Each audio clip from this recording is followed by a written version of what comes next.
Good morning, everyone. This is Biz Chicks TV. This is the place where you can find tips and tools to help you do business better.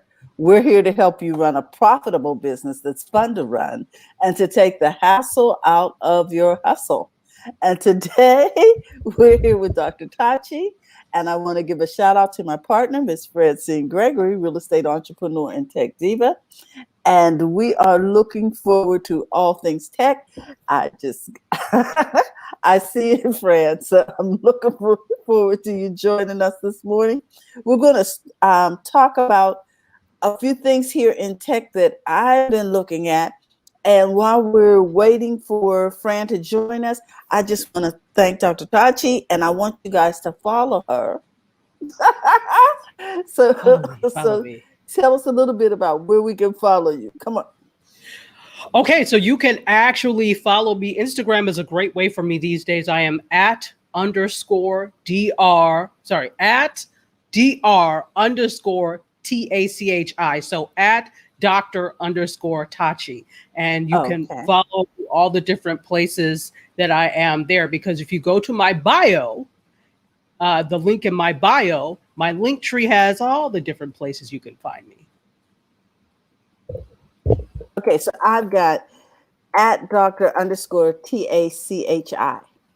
Correct. No? Oh, that's correct. Okay, good. Because I just created a banner for you. There you go. Oh, yeah, there you go. That's it. Okay. I just want to make sure I had it right before I put it up there. You have it right. That we're going to be on Clubhouse today. And so I see that we are about to be joined by Fran. How you doing this morning, Fran? I was on a roll working on some stuff. I figured as much. I was like, that's always a good thing. Well, you know what? We are in business, okay? Excuse me. And sometimes business calls. Business. Right, exactly. But I was just like, oh, shut up. Yep. A profitable business that's fun to run.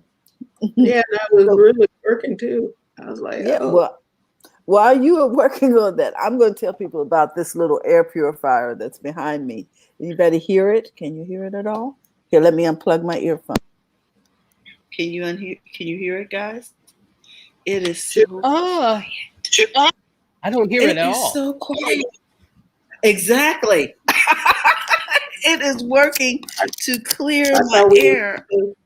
Hear it, but okay. Yeah, to clear my air of various, what would you call them, contaminants in the air, like pollen and any kind of viruses that might be floating around. I am really excited about this technology. So, guys, now I have a question. Mm-hmm. Yes. Does it have a filter in there that you have to change? It has a filter in there that you just vacuum. It pops off. It has one screw. You take your vacuum cleaner, you vacuum it out. Preferably a vacuum cleaner has a bag, and then you can just dispose of it. And that's going to be maybe, I don't know, depending on how much you got going on. Because this filter, it only weighs 7 pounds, Tachi. You can take it, like if you're traveling, you can take it and clean your hotel room. Oh, wow. Yes.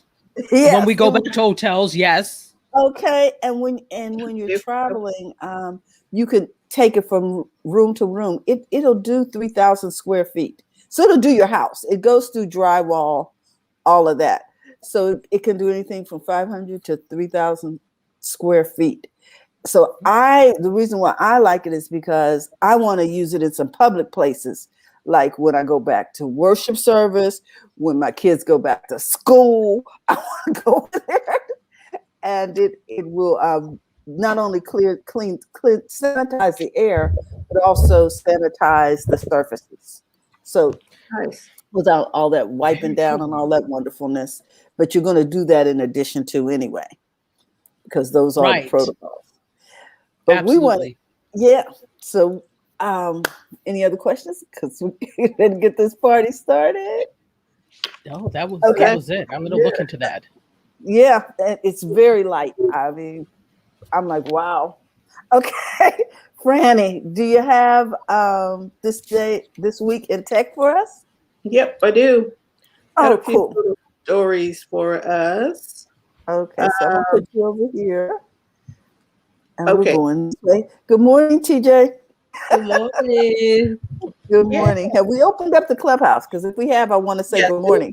it's open. Yes. Everyone in the clubhouse. Hey there, we got Cheryl, Dryer Buzz, Jamar, and a few people popping in and out. We are live on StreamYard, and so you're invited to have a conversation, join the conversation. Just know that you are being recorded.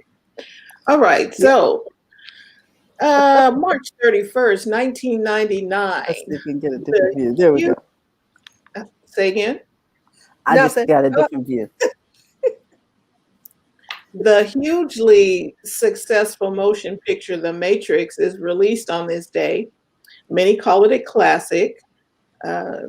The author says, okay, that's me. Many call it influential. He also says that's him. But no one can deny the impact that it had on many aspects of our society, from the emerging tech culture to the movie industry to the science fiction to political thinking. The Matrix won 4 Oscars. I did not know that. Wow. On a budget of $63 million, grossed over 463 million. It grossed over 463 million. And it was the first DVD to sell over 3 million copies. And who could forget some of the great quotes from this movie, including "Free your mind," "Dodge this," "There is no spoon," "Don't think you are, know you are," and "Welcome to the real world." And also, "I know Kung Fu." And you take the red pill and you stay in Wonderland, and I'll show you how deep the rabbit hole goes. Go ahead. No, those are some great lines. I've always been a huge fan of The Matrix just because it is social commentary in addition to being a sci-fi marvel. And you know I'm a huge sci-fi fan. So one fun fact, that scene in The Matrix where Keanu Reeves and then the villain, you know, where they had them freeze and they did a 360, that was the first time in film that had been done. And they accomplished that by, I don't remember the model of the number, but they were Canon cameras that were on a timer, so that one right after the other, they would go off. And that's how they achieved that really iconic 360 shot. So in terms of cinema and cinematic skill, they were the ones that started all of that. Yes, Wow. and I still watch the movie whenever it comes on. I have a DVD, but I do not have a DVD player, so Most people don't. I'm like, okay, because I never did buy a lot of DVDs just because I didn't see the need to collect them. Once I watched the movie, had to be real good for me to buy a DVD or a VHS or anything like it. Okay. Now, CDs, yes, but DVDs, no. April 1st, 1826, Samuel Morey patents the internal combustion engine. However, he didn't have a car to rev it up to impress the chicks. Okay, the guy who wrote this is having jokes now. But April 1st, 1826, the internal combustion engine is patented. April 1st, 1976, the Apple Computer Company is formed by Steve Jobs and Steve Wozniak in order to sell their personal computer kits, later known as the Apple I computer, launching the personal computer revolution. From this point on, the word Apple is associated as much for computers as it is for fruit. Yes. April 1st, 2004. I cannot, actually, this is astounding to me. But April 1st, 2004, the now ubiquitous Gmail service is launched as an invitation-only beta service. At first met with skepticism due to it being launched on April Fool's Day, the ease of use and speed that Gmail offered for a web-based email service quickly won converts. The fact that Gmail was invitation-only for a long time helped fuel a mystique that those who had a Gmail address were hip and uber cool. Those of us who are actually hip and uber cool, defined, of course, as those types of things don't bother hip and uber cool people. Just a quick comment really quickly on that. It's interesting that Google has always relied on the hip uber cool factor of their products. So if you remember, most of the products that they have launched have been invitation only. Same thing they did with Google Plus. Same thing they've done with Google Glass, besides the enterprise version. The problem is that worked for Gmail, but people just got tired of being on waiting lists and waiting for something that we don't know the promise of, particularly with Google Plus and so many other social platforms being around at the same time. It lost its mystique. So it's losing its mystique, Google. So don't do that anymore. Right. It was interesting. Okay. And our last story for today, April 2nd, 1980, Microsoft announces its first hardware product. So Microsoft is all software based. They don't have normally hardware. They do mostly software. So the Z80 soft card, the soft card is a microprocessor that plugs into the Apple II personal computer, allowing it to run programs written for the CP/M operating system. The CP/M was a very popular operating system for early personal computers, along with much of the software written for it. In particular, the word processor, WordStar. I remember that. The WordStar is so popular that people will purchase the soft card and a companion 80-column card just to run it on the Apple II. At one point, the soft card product will bring in about half of Microsoft's total revenue. It will be discontinued in 1986 as the CP/M's popularity waned. Wow. Okay. Yeah. It says in the little ad they had, turn your Apple into the world's most versatile personal computer. Because I remember for a while that although Apple Computer was there, most of the software was built for PCs. And this was a way to kind of try and tie that in together. That's your Week in Tech History. Da, da, da, da, da, da. Thank you so much, Fred. Oh my goodness. Well, I'm going to get this party started because I always like to take us down a rabbit hole, but so Which hole will go down today? Yeah, let me get us situated. I'm going to talk about do you trust your air? Do you trust your indoor air, people? And one of the things that I'm involved in is the Trust Your Air movement. And it's about getting people comfortable with their indoor spaces again, which is why I got involved with the Air and Surface Pro, which you see behind me, operating and ionizing the air so that it's clear of viruses. But the thing that I want to take you to is an article over here on CNN Business that talks about the fact that Silicon Valley is inviting people back to the office.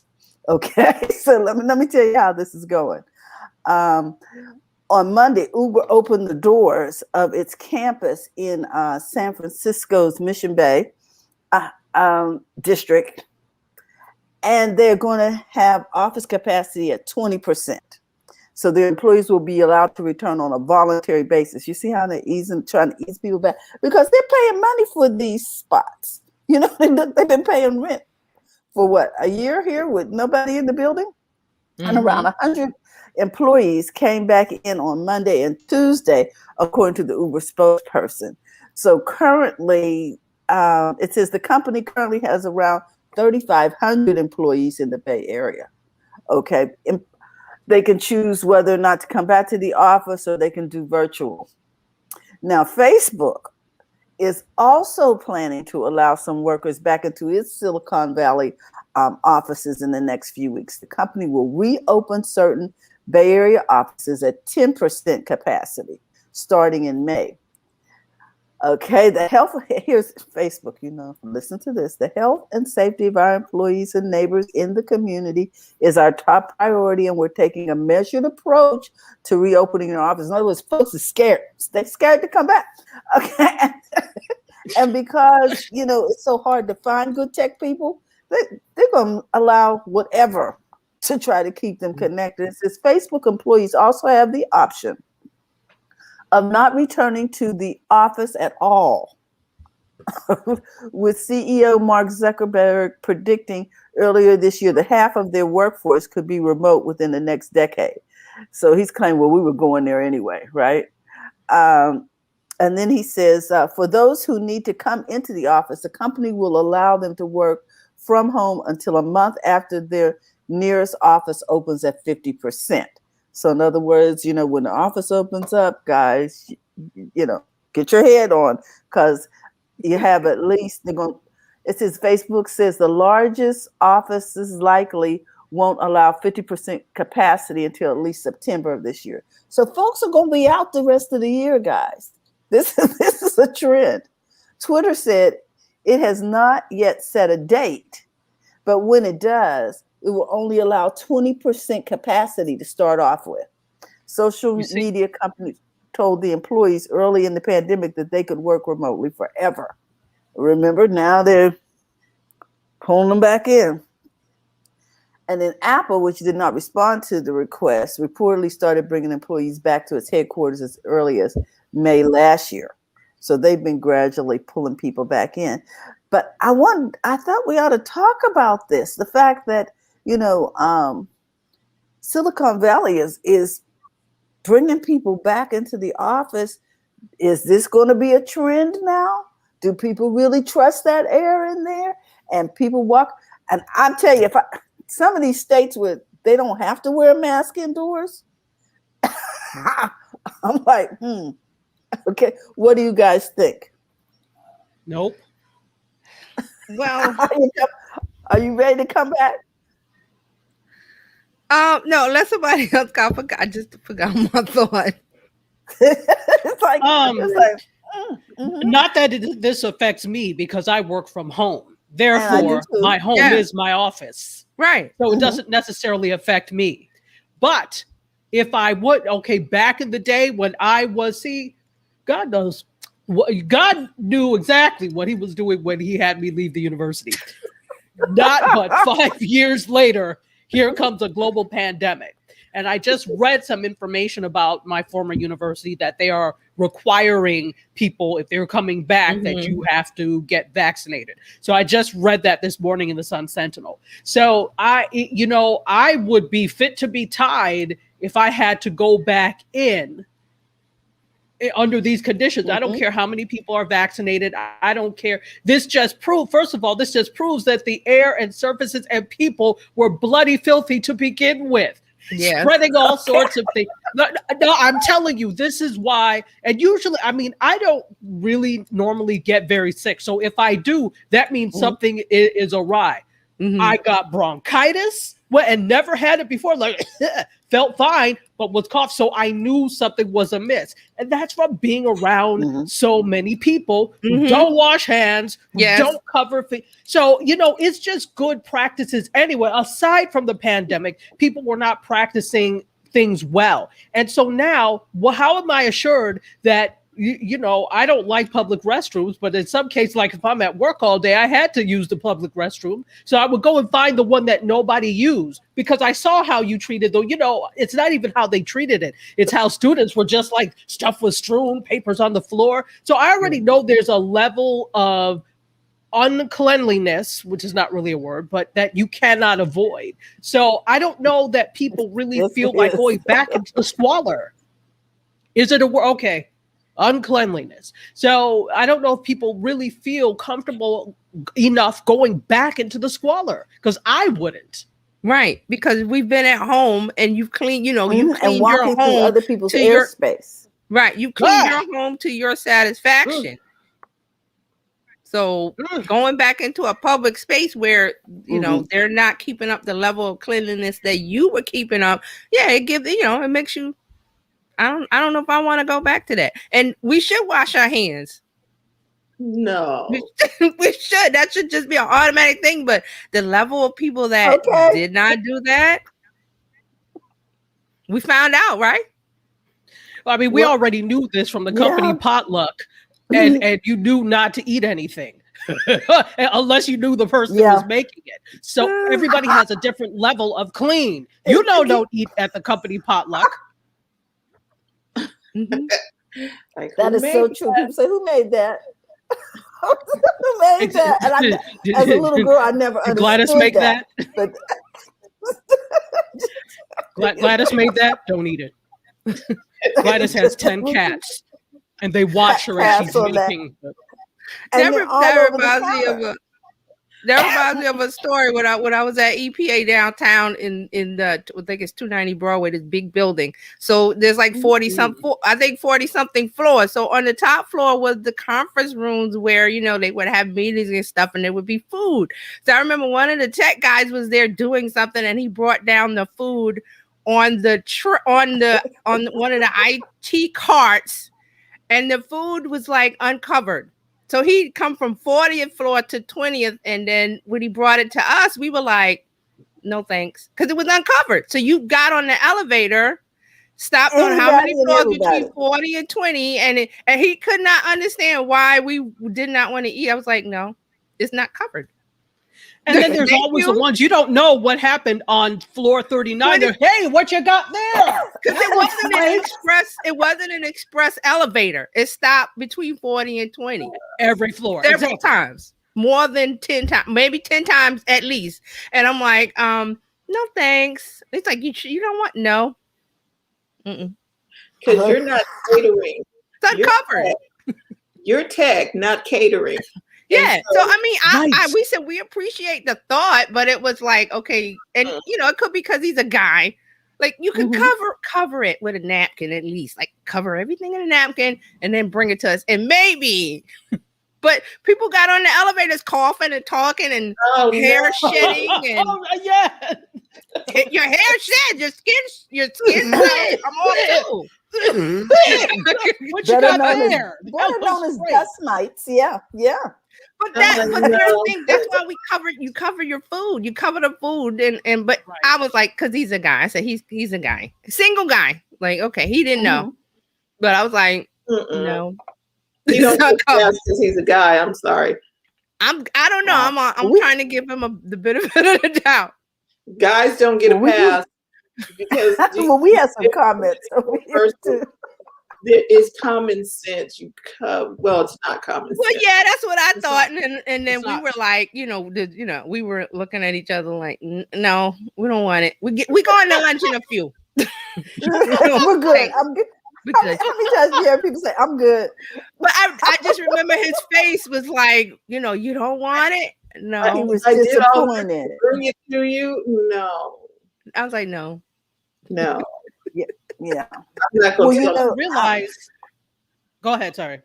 No, I'm just not going to tell the horror stories I've heard about. I'm just like, no. Yeah, there are horror stories. It's a public health hazard. It is. No, well, it is a public health hazard. My father worked in public health for many years, and he would look. If we even left something on the stove past an hour, he had it would be covered, but outside of the refrigerator. Oh, right. He would run down all the microbes and things that would. So ever since then, yes, because of my father being in public health and my mother being a nurse, I'm very, very cognizant of filth, very cognizant of it. And so the fact, if you just think about it, even if Sir Fix-a-Lot had thought about it on his way down, he would have text for tech support. He would have thought about the fact that this is uncovered for like 40 floors. People are coming on and off, and just the motion of the elevator doors opening and closing, just movement of air. The movement of air. So, I mean, you might as well have COVID porch. Exactly. Nonsense. Exactly. So we were like, no. Okay, it is amazing. My mom. Well, let's look at some of these. We got some comments. There's some comments over here. There's a comment from Spencer. she been Spencer been on A lot of comments. She's Spencer, this is D Works, right? Over on Clubhouse too. Yes. Yeah. Hey. She says, well, they can watch all the employees on cameras at the games and the stadiums. Going back to something Right. else. Because they, instead of going to the office. Yeah. Because now all the sports are coming back. They're going to see them on camera. Yeah. So going back to that right there, the whole working from home thing is, you would think they would embrace that, because I think Google went back, because Google's like, look, No, Google, I think Google put something out this week about they're going to open up in a few months, but it's not mandatory. I mean, if people want to stay home, they can stay home. But there's some people that want to go into the office. So that's why Google said, I think in May or June. Look, some people go to the office to rest. Okay. Get away. The kids are home. The husband is home. It's like, you know what? I'm going to take me a vacation. I'm going to work. I'm going away to work. Yes. You know, and you do have a space carved out. I get it. Yeah. Right. Yeah. Okay. Yeah. And then Jerry says she's so ready to stop the whole mask thing. Yeah. I'm not ready. Y'all keep it on until y'all figure this out. Because I like masks. I'm wearing mine. I wear two. I'm on it. The whole situation, because nobody's talking about Ebola and how bad that was, because it was really bad, and everybody just kind of glazed over that. And I'm like, Ebola is okay, can I tell you why though? We got a pass on what was it? Oh my gosh. I lost my train of thought, but we got to pass on bird flu. We got to pass on bird flu, a pass on Ebola. Go ahead, Chachi.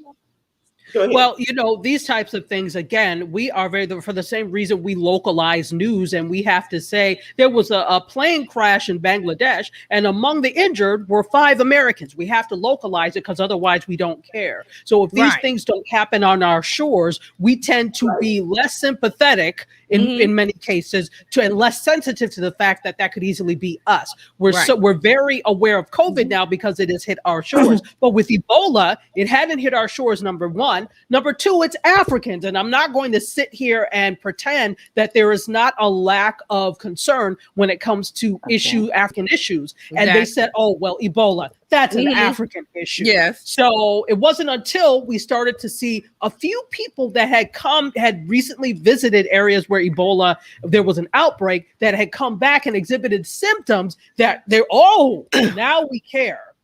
So that's why, number one, it's not on our shores. Number two, it was considered an African issue. And there's already a lack of respect and thought when it comes to African issues. As an African, I'm saying such. Yes, exactly right. Because nobody said a word. I was like, wait a minute. Why are we not dealing with this one? And then okay, Terry, I do not know how you're on there twice, but she must have. Okay, got it. Something happened. Yeah. Okay. Oh, that's you. Okay, because I was like, wait, what happened? Okay. Yeah, I had to leave. I was spinning. I said, I'm frozen. Let me come back in. Yeah. Welcome back. Right. Thank you. And then Dee was talking about, she says, and now we see the home videos where they're letting their pets roam on the counters while they cook. Yes, there was one on national TV. The girl was making some kind of brownies or crunchy things on CBS. I was like, what the heck? And the cat was on the counter next to, you know how you have the little cookie tray tier thing? Cat, and I was just like, no. First of all, I got to turn this off because listen, I love pets. I've had cats, but I had a cat once that jumped on the stove, and that cat had to leave. Bye-bye. What happened to Fluffy? Fluffy who? Let's go to the pet store. Let's go to the ASPCA. Oh, God. Thank you for visiting Terry Johnson online. Goodbye. It had to go. I mean, I didn't. It went to another home. It just left this home. That will tolerate the cat jumping on. It left this home. It went to another home. And I can remember we had a cat as a child. I never saw that cat in the house except to eat. My This cats, is not a house cat. they stay on the floor. They get on the bed. They might get on the desk or what. But the stove is like, no. No counter, The no kitchen. Where people eat, no. No No. surfaces where people eat. So Okay. No. I don't understand, but I don't understand those people that let the cat. I've seen those videos. The cat is roaming on the table, walking on the table, walking on the.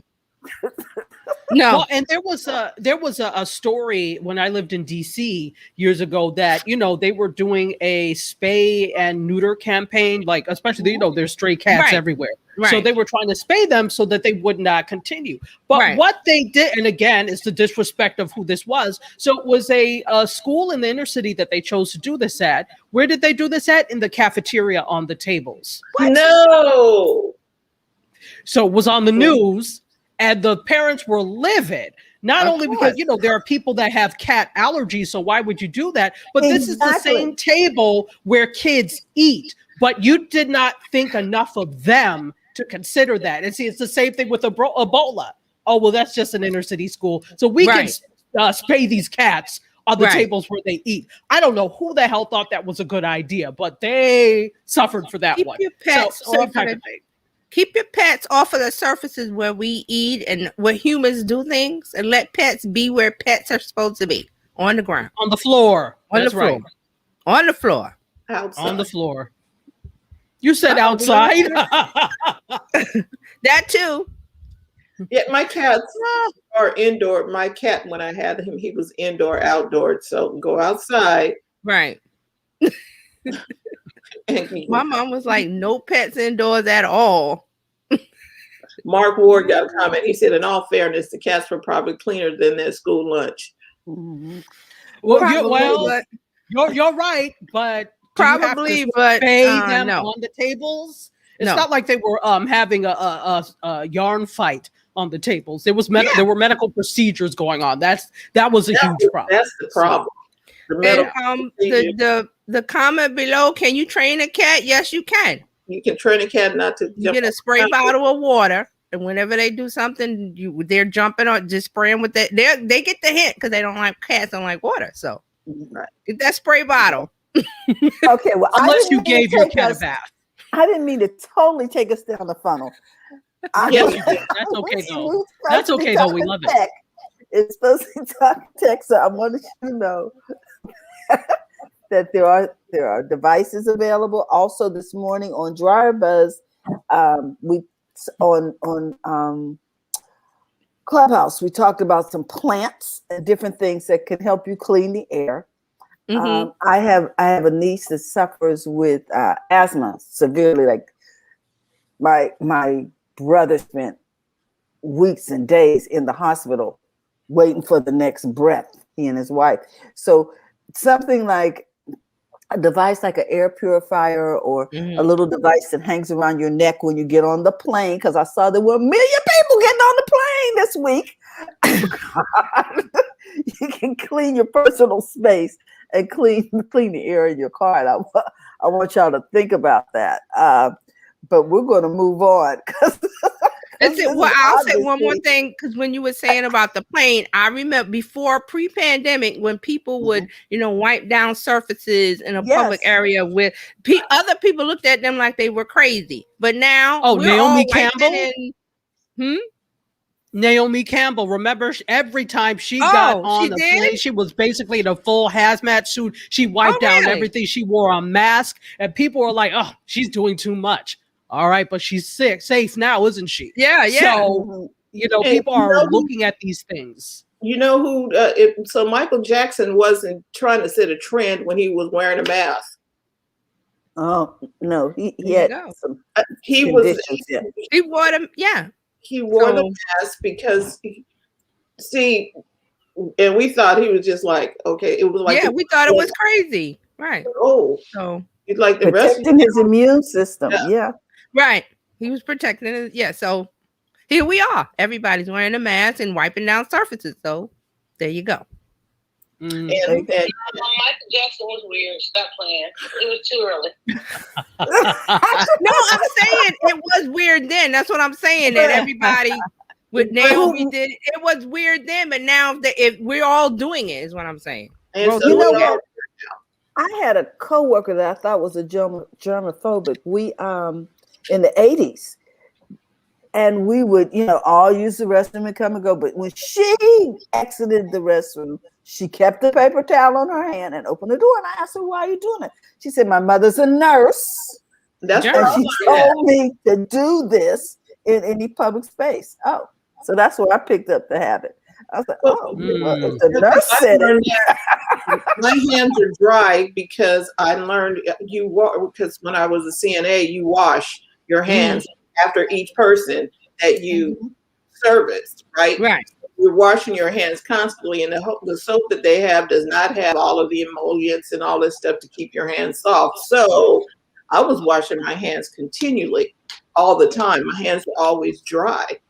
For that reason, I'd rather have dry hands and be okay than to not have dry hands. We had to do that. And I told the people at our office, I'm like, our office where we are now, I'm like, okay, so have the paper towel, the place where you throw the paper towels, have it at the door so that we can take a paper towel and open the door. Okay.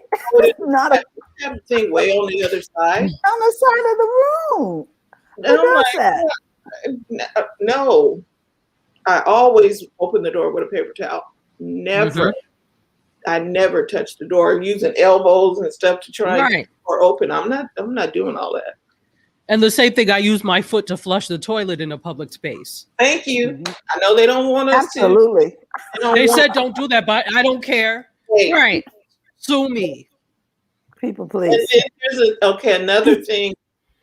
Close your toilet lid, even at home, before you flush it. Before you flush, yep. The lid. Mm-hmm. Just close the lid. I'm just not saying the other stuff that I learned about that. Just close the lid. And this has been the public servant announcement of the day. I didn't mean to set off a storm, but you did. No, it's okay. That's okay, though. That's okay. We love it. Things have to be said, right? Because some people don't know. Things have to be said. Exactly. They have to be said. Good home training from the biz chicks. There you go. I ain't mad about it. I got to come behind some of y'all. Yeah.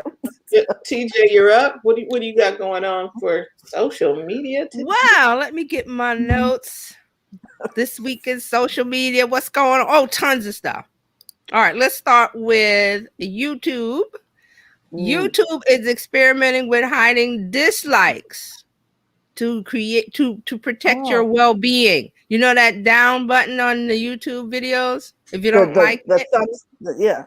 Well, they're not going to hide the button. They're just going to hide the number.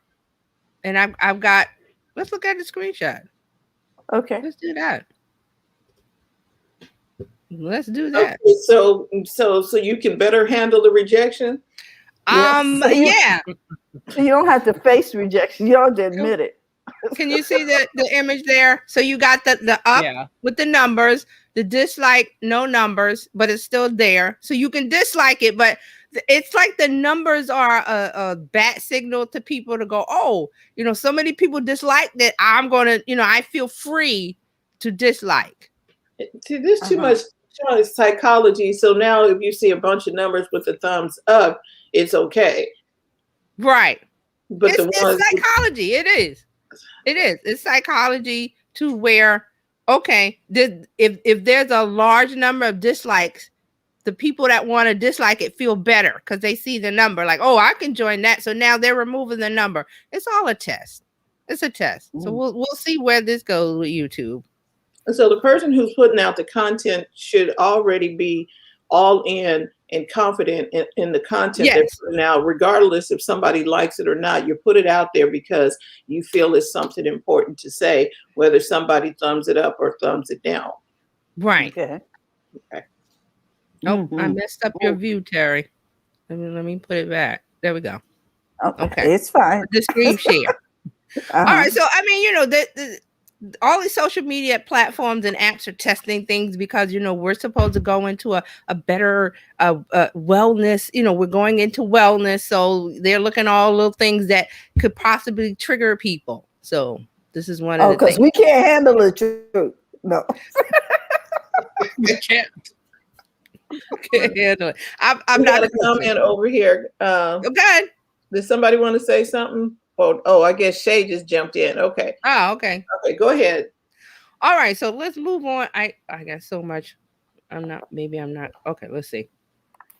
Discord. We rarely talk Yes. about Discord. Let's talk about them. Discord Yeah. has a new Clubhouse-like feature called Stage Channels.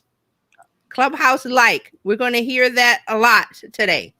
This app has a Clubhouse clone or a Clubhouse-like feature. So in Discord, and if you don't know what Discord is a chat app for mostly gamers use it, but a lot of other people use it. It's just like Messenger or WhatsApp or whatever, but it has more tools, and it's Discord. So they're adding a Clubhouse-like feature that lets people easily broadcast live audio conversations to a room of listeners. So they're calling it Stage Channel. It's available now on all the platforms where you use Discord.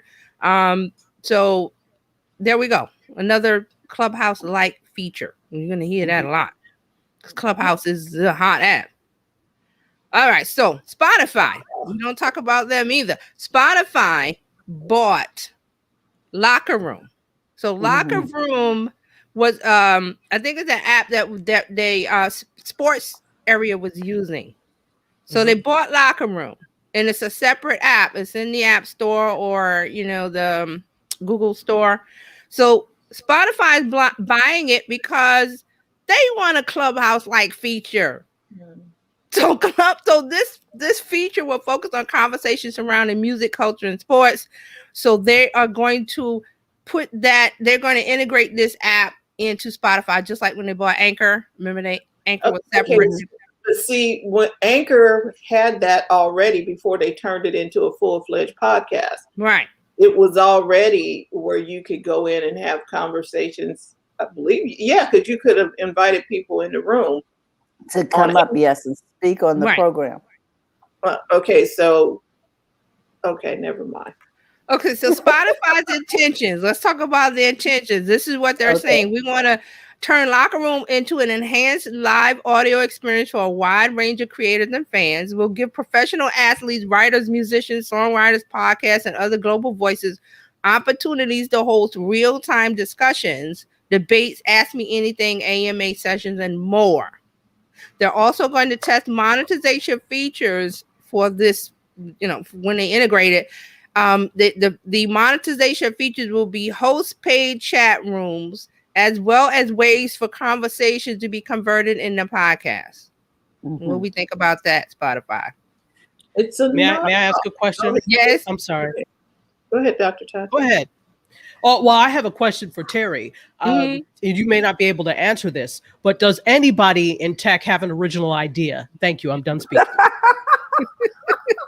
Well, okay. So I have a question for Terry too. Go ahead. Is that these other apps are finally adding "quote unquote" a listening room to further engage with the host? Did they see any kind of decline? Thus, they decided to add these Clubhouse features. Is there a decline? Did they see a decline? Is there what? Did they see a decline? Oh, did they see by adding? Did Clubhouse see a decline or the apps? Hours on Clubhouse, listening to podcasts actually declined at all. I'm thinking it might have. It might have. I'm thinking too. What I'm seeing with every app, I'm even going to talk about LinkedIn in a minute. They're adding a Clubhouse-like feature. Yes. So every social media app sees the explosiveness of, it's not even the value, because Facebook had it. Remember, Facebook always had audio tools. They always had it. Right, and they dropped it. They bungled it. Yes, they bungled it. They dropped it. it. Google may have done something. I don't remember. But see, what it is that the explosiveness of Clubhouse is what they want. It's the attention. So all of these apps with Facebook already had the tool. So all they have to do is do a little, hooking, plugging into Messenger, put it into groups like we talked about last week. It's going to be a great feature for groups because you've already got the people there. It's already on Android. Clubhouse's problem is they're not on Android, which is the biggest. That's the biggest operating system for smartphones, not Apple. Exactly. So combine all of those things with what's going on. So Spotify buys an app. Facebook already has it. LinkedIn is putting it in. Twitter has the spaces. So they're jumping ahead of Clubhouse because of the Android problem that Clubhouse has. But here's the other side of it. It's not going to be as explosive, I don't think, as Clubhouse has been for other apps. Facebook may see some use for it because of the numbers. I'm looking at the sheer numbers of users. So Clubhouse has a feature that it's not physical, it's community. The people that that's on it love it, and they have conversations. Now Twitter has spaces. I haven't seen that many conversations. No, I haven't. Clubhouse. No, and Clubhouse. Go ahead. Go ahead. No, you go ahead. You go ahead. I was just going to say it's easier. Clubhouse is easier to maneuver than Spaces. And I can just come in there, set up a room. It didn't take me long to understand the workings for Clubhouse. Like, you know, I'm going to be, you know, I need to do my profile right and all of that. That's marketing stuff. Right. But the app, it was much simpler. I didn't have to struggle with it. And they're the first one out the gate. Normally the first person out the gate gets all the attention. True. Yes. And that's the Clubhouse. branding they get known for. And see that this is the thing to think about. Yes, Clubhouse is the first new kid on the block when it comes to that. All the other platforms had the capacity to do this. They just didn't because they did not see the value of audio. Even with the podcasting explosion, they did not see the value. So they had the capacity to do it. They just didn't. And Clubhouse did it first. So now Johnny come lately and Janiqua come lately all want to jump on the Clubhouse-like bandwagon. But do you already have I think the interesting thing is going to be, do you already have enough of a user base, even with Facebook that's already large, do you already have enough of a user base that will use this type of feature in the ecosystem you've set up? That's number one. Number two, just like, you know, Netflix is on top right now, but we've got Disney Plus creeping up slowly behind. So you can't rest on your laurels. So Clubhouse is going to have to quickly innovate if they want to stay on top of this game, because people are already now hip to the audio game and they're going to try to overtake them. And see, Clubhouse's problem is, like I said, the Android problem, which is it's a problem, but not really a problem. So a lot of people are angry because they can't get on Clubhouse because they Android, and Clubhouse knows this, and they're furiously trying to, you know, we got to get this Android. So Facebook dropped in the Clubhouse. Mark Zuckerberg has been in a couple of times, looking around the lay of the land. That's why he was there. And he went back. He didn't come to be your friend. He didn't come to play. Scope out the scene. He came to steal and scope. He went back to his as people. They do. And that's like Taji said, they already had audio. They had an audio tool. They have an audio tool in Messenger Rooms. So he took a look at, what's Clubhouse doing? Went in there, looked around, and went back to his mini cadre of developers and said, okay, Clubhouse is doing XYZ.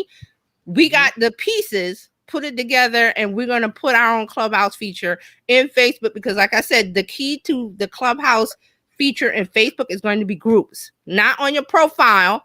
Yes. Because you have Messenger Rooms. Everybody has a room on their profile. I have not seen anybody use Rooms since that, when it first came out. And we were like, oh, what's this? And we would just... Yeah, because see, Terry and I played with Rooms the other day. I was like, shut up. We can have our customers come over here into Rooms. That's the one thing that they did right on Facebook. They haven't promoted it well. Right. But it works. I was like, okay. And the resolution was great. I need to have an appointment with you, and I can bring you into the room. Right. And then if I wanted to have the group that we have, if I wanted to have a conference with everybody that's in BizChick, I can just go to the room, set up a room, have everybody come in, and it's all there. Right. why are we not using this, or why are we not talking about it? Because Right. the one thing that they do right, they're not promoting or talking about. Right. So once this feature hits Facebook and they promote it right, like you said, to groups, this is a feature that groups need, because I already have a group of, say, 5,000 people, and we all talk about one topic. We're already having text conversations. Now here comes Facebook and saying, oh, Clubhouse, remember, you can go and talk, but you can't get in because you're Android. Well, here you go. Go into your group. And however they set up the admins or whoever, however they set it up to where people can start rooms just like Clubhouse, that's going to be it. Because I'm comfortable, and the people that like Facebook are comfortable in it. They don't want to go out of it, but they wanted to go out of it because everybody else was talking about Clubhouse. So the ones that had iPhone was like, oh, we're there. And the ones that had Android was like, because I still hear the conversations. Where's the Android version of Clubhouse? I want in. So that's the problem. This goes back to the story in the tech history where Google would, give you an invitation to come. Yes, I remember that. And so that's what they did over here. They Clubhouse gave you an invitation, because I've had my invitation for a very long time. I was like, I guess I'm not worthy. Right. And then I was able to get in. Drive us, whatever. What were you going to say? My question is, who wants to go back? I'm like, okay, stay ahead, come on with us. But see, that's what I'm saying. We like Clubhouse because we're early adopters. We're there. We like it. There's a whole bunch of cadre of people that want to get in and can't, Android, and they're wanting to get in. But Facebook is like, okay, like they're standing in line to get in the club behind the rope. And then the guy comes around and says, well, I can get you in. That's Facebook. Facebook is like, come on in. We're going to put it over here where you already have a home. You already have a group. You're already comfortable talking to people about a topic. We're just adding a feature. Okay, I'm comfortable. I think what Yolanda's talking about, those of us who are over on Clubhouse, we're probably not going to go back to Facebook to use it. You're right. But see, that's a small group. Clubhouse has 10 million users. Facebook has 2.345 billion. Then they're happy there. Those people that like Facebook are happy there. So you give them something to keep them there. For the future, though. They weren't ready. I'm not. Listen, I'm telling you, it's because well, you got a lot of factors. One, people don't like to install a new app. Okay. So why are you on Facebook talking to people that weren't ready? Like, why you still on Facebook? Because they like it. I have to say that I'm sorry, Francine. Oh no, go ahead. I'm listening. Well, I have to say that we also have to realize that all of these social platforms, as we've talked about ad nauseum before, have different audiences. Yes. So the audience that is on Facebook, remember, even though they've tried to step away from that, Facebook is still very heavily friends and family. Yes. So more likely, when you do this type of thing, you are probably already communicating with people that you have some familiarity with. The difference on Clubhouse is that even though you set up your hallway in such a way, there is the opportunity to discover new people, new audiences, people that you don't already know. Right. So on a daily basis, if I'm here on Clubhouse, I'm probably going to, besides the rooms that I always go in, if I go into a new room, it's probably full of people that I don't know. And there's more of an opportunity to do things like, business, make connections, etc. You're not going to do that on Facebook. Probably more than not. Kept. You are on Facebook anyway because they own Instagram. So. Yeah, exactly. I mean, exactly. They own Instagram. Like you out the house. And WhatsApp. You ain't out the house. WhatsApp. No, exactly. And it kills me. A part of this is user behavior, people, human behavior. People don't like to step out of their comfort zone. They don't like, Taji says, Clubhouse is about meeting new people. Well, there are people out there that don't want to meet any new people. They just want to be for friends and family on Facebook, and they're happy there. So that's what I'm saying. You have to look at it as not what we're using because we're early adopters, tech and this and that. There's a whole world of people who don't want to do that. They don't want to step out, but they were forced to because this is the hot new app. People are talking about it. So it's FOMO. I want to try it. It's not available for Android. So those Android people are standing there waiting at the door. Facebook is coming up saying, you don't have to leave your comfort zone. I got your Clubhouse like thing over here. Come on over here. You're already happy here. That's what it's about. Human behavior. Some people are not going to step out. They're not. And meet new people, which they should, but they're not. They're just going to keep you in the California hotel. So maybe they should just change the name to something like Club Room, so people can look at it and say, "Oh, is this like Clubhouse?" You know what I mean? It's called Messenger Room. You know they're going to do it anyway. Yeah, but I mean, they gotta make it because Messenger Rooms does not entice me to come over there. So they're gonna have to figure something out. They're gonna call it Club Face. We're using Clubhouse. We like the tool. That's great. We're already there. There's a whole billions of people that want to outside of that ecosystem and they want to try it. FOMO, see, because people are talking. They can't get in because they're Android people. They can't get in. So there's an opportunity there. Facebook says, hey, all we got to do, we already had audios too. We already had this. Zuckerberg went in and looked at it and said, okay, do this. In Facebook, because Facebook groups, and I'm going to tell you, if you see a Facebook ad on TV lately, it's about groups.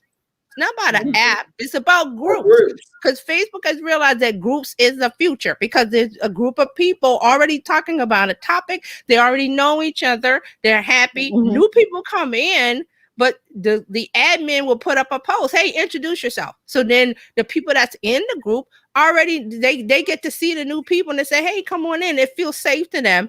And then you add a Clubhouse-like feature to that. So I don't need to leave it. It's like being in the nest. I don't need to leave it. And there's some people that don't like that. You can check in. That's it. You want. You can just never leave. Okay. Right? So are we understanding that's the psychology of it? One, I got a bunch of apps. I don't want to add another one. Two, I'm Android. I can't get in. Three, I'm already in a comfortable place in a Facebook group and I'm happy and I'm get treated well. I'm well fed. So just add the feature in there. People will stay there. Because remember, Facebook skews older. Right. And see, old people don't like to change. They don't like to change. They don't like all of those factors in. And a lot of times when they're retired, they're not trying to learn nothing new. It's like I spent my whole life learning new stuff.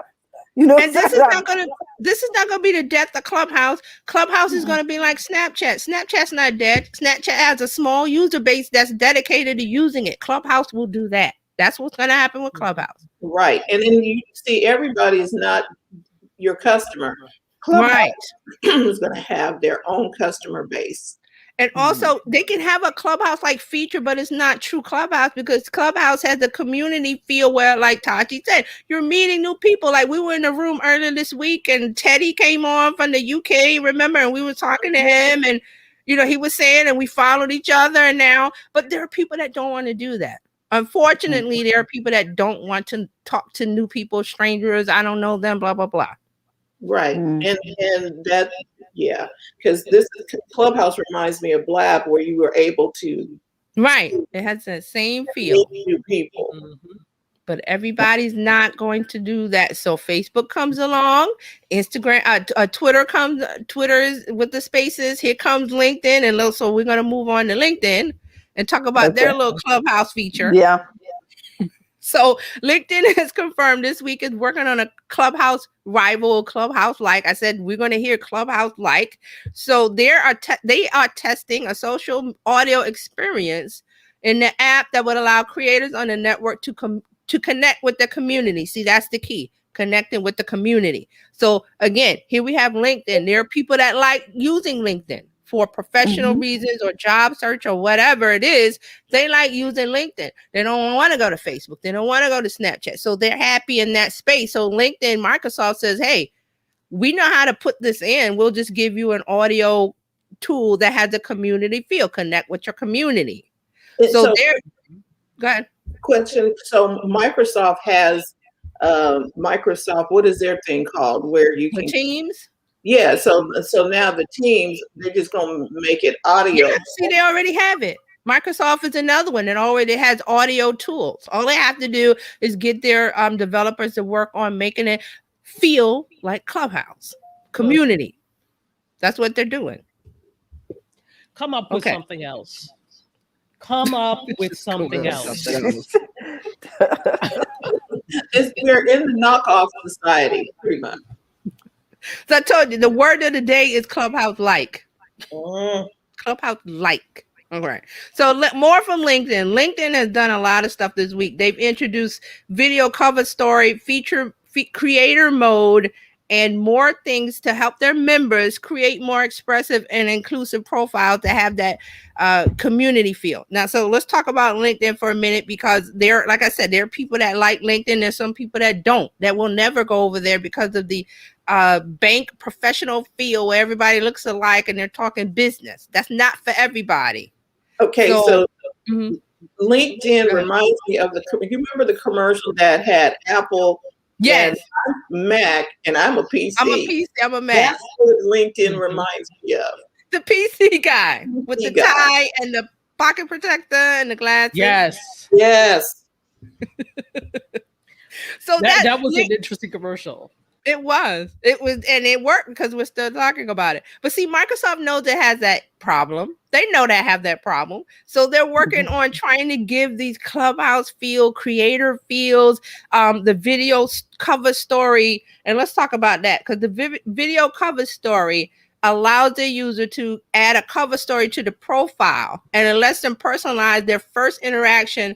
And this is about job seeking on LinkedIn. So you can put a video cover story up of, hi, I'm Terry, and I work for here. I'm experiencing that. So it's a way to get that, job seeking, job search going further, because you're personalizing it with a video cover story. So this is a knockoff from YouTube that has the you can put a trailer on your channel introducing your channel. Okay. Right. So they also have the creator mode, and they're saying that it lets you add hashtags to indicate the topics that you post about the most. And you have to turn on this creator mode. I haven't seen it. Does anybody see it, or anybody that goes to LinkedIn? It's the same type of thing that they have in Facebook Studio. What is it? Creator Studio in Facebook, and then YouTube Studio so that you can go behind the scenes and do stuff. Yeah, okay. Right. So they're trying to make it where it's more interactive and you're a creator on LinkedIn. So we'll see. Okay. You hear me sighing, don't you? It's like okay. We'll see, LinkedIn. So I mean, they're also trying some training. They're increasing their training efforts, because LinkedIn, if you didn't know, on LinkedIn they have some training modules that are free. I think it was free last year for a couple of months, but they extended it so you can go on and get video training on different topics to help you find a job or to increase your knowledge about a topic. So there you go. Like, okay. Yeah, see, that's the response. That's nice. Good for them. All right. So let's do a little Twitter talk. So Twitter has added gifts and stickers to their fleets. Has anybody been using fleets? It's the little circle. I do not make a habit of using enemas on a daily basis. They should have thought about that before they. I mean, for real, because that is exactly what comes to my mind when these say fleets. Oh my gosh. Yeah. So fleets, they're trying to add some interactivity to, get you to use fleets. So now, the stickers, when you do an Instagram story, you can add a sticker and a GIF. Well, same thing here with the fleets. So if you're using the fleets, you got that to look forward to. Also, Twitter is allowing you to use spaces on the browser.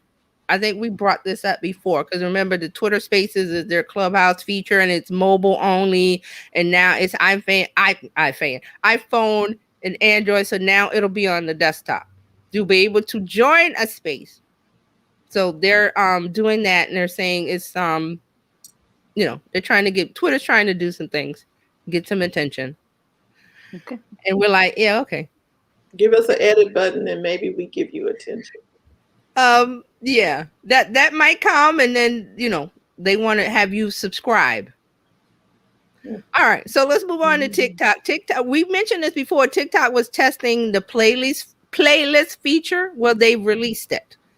So selected creators have the option to group their TikTok clips into theme collections, and we were talking about that YouTube has a playlist feature, and you play one video and it automatically rolls into the next. So this allows creators to group videos together to get more engagement on their profiles. And so the process, they're saying you tap on the sort videos in the playlist prompt, and then you name your playlist, then you select the videos and want to add to it. That's how a playlist works. And then once you do that, there should be an option on your profile that shows like a little button that shows the playlist, so you can direct people to look at your playlist, or they'll find it on their own. So this is again to boost engagement on the profile with your clips, and they want. I see TikTok wants to roll into kind of YouTube, like YouTube wants to be TikTok, and TikTok wants to be YouTube. Instagram has their IGTV, they want to be YouTube. So all of these apps are like doing similar things, Clubhouse like, YouTube like stuff. Again, Dr. Tachi said, has anybody got an original idea? Nope. Because TikTok actually got their stuff from Vine. Yes, exactly. They did. So this feature is not available yet to all business and creator profiles. TikTok didn't release a schedule of when this will happen. So just if you're a TikTok user, just keep your eye out for that, because it's a way to get people to watch your earlier content if you group it into a playlist.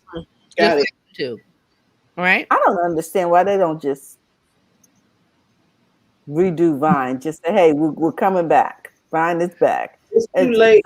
Too late. The moment has passed. The moment has passed. When TikTok but they keep trying to recapture it in other ways. Is my point. Well, what I'm saying is it's over where they can't come back and say, hey, Vine is back, because we're not going to close it down. Or they can do the Vine remix. I don't know. No, we're familiar with Instagram Reels. No, it's Instagram Reels and TikTok now. So yeah, we just and then Dr. Taji said that time. But I mean, instead of calling it fleets, they could go. I might have went back with Vine, but they can't do that anymore because they did the Vine creators are now TikTok creators or Reels. Yolanda, can I chime in? Sure. Yeah. When we look at these apps and we talk about original ideas and we talk about them, bringing functions, turning on functions, finally improving functions. I think the part we're overlooking is they all have these elements, but for some reason they turned it off because they really couldn't control who really truly became the influencer of them. It's like, Facebook had everything, but Facebook failed us greatly in the pandemic, right? Mm-hmm. Businesses that had a Facebook page couldn't connect to their customers. Groups, people weren't seeing the content in the groups. They were because they were over there trying to control everything, right? So we had to turn to TikTok to just enjoy ourselves. We had to turn to Clubhouse because you wanted a relationship with your podcaster, right? And now the podcaster gets to see who's listening and engage and look at what the element you guys are able to bring into your show. And you all have been on for a while, right? Mm-hmm. And look at how it's functioning now. And Facebook had audio, but it didn't work well with the Apple phones, particularly the 10s. At the time the 10s came out, they were overheating, blowing up, couldn't process the audio, and still can't be the best at processing audio right now. Twitter had. Remember during the Obama election, you could literally sit and watch. They had incorporated video. Not to mention Vine. Even before Vine, there was 12-second TV. 12-second TV was the first before Vine, it was the first micro video platform. It worked so great with Twitter because it came down your Twitter line. But because they shut it down and locked them out, then came Vine and it pulled people to the other things. So I think what they're learning is not that these things are popular. It's like, oh, look, they let somebody do what we've been forbidding people to do all this time. So let's just go ahead and turn it back on.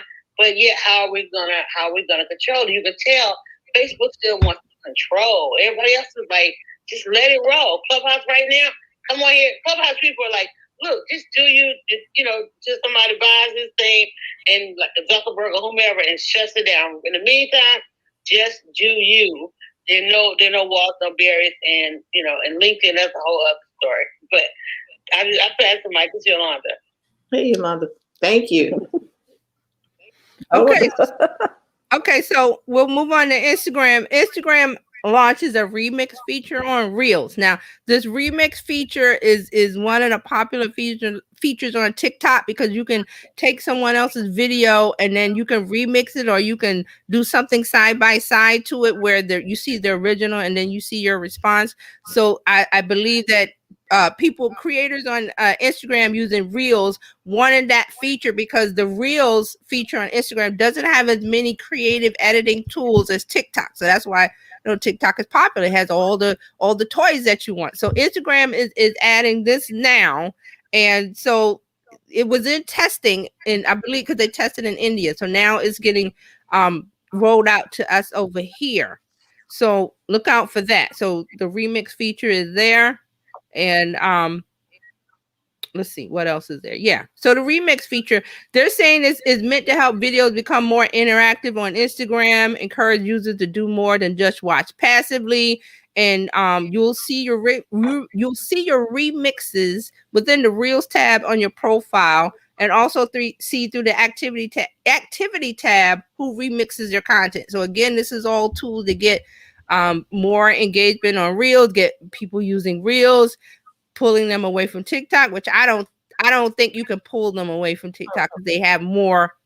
TikTok has more features. It's just feature rich and in the algorithm. So, but Instagram is trying. You can't, you can't fault them for trying. So I'm still trying to figure out when in my busy day do I have time to be over on Instagram to put in, use the feature for remix. Mm-hmm. Exactly. So now I've been talking about this lately. I want you to think, because we're business owners. So it's like Fran said, where am I going to find the time to do this and that and that? A lot of these features are aimed toward influencers who have all the time in the world because they're trying to get the attention of a corporation, of a brand, to get a sponsored deal, to get the brand to pay them.